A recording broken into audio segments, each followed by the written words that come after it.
حسن نے نیا فلیٹ کرائے پر لیا تھا۔ عمارت پرانی تھی اور عجیب بات یہ تھی کہ 7ویں منزل پر صرف وہی رہتا تھا، باقی فلیٹ خالی تھے۔ پہلی ہی رات چوکیدار نے جاتے ہوئے کہا، بیٹا، اگر رات کو دروازے پر دستک ہو تو مت کھولنا، خاص طور پر 3 بجے۔ حسن مسکرا دیا۔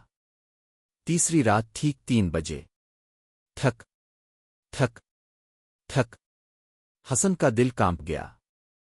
اس نے دروازے کی نک سے دیکھا، باہر کوئی نہیں تھا۔ پھر موبائل پر میسج آیا، دروازہ کھولو، میں تم ہی ہوں۔ حسن کے ہاتھ کانپنے لگے۔ اسی لمحے پیچھے سے آواز آئی، دروازہ کھولو حسن۔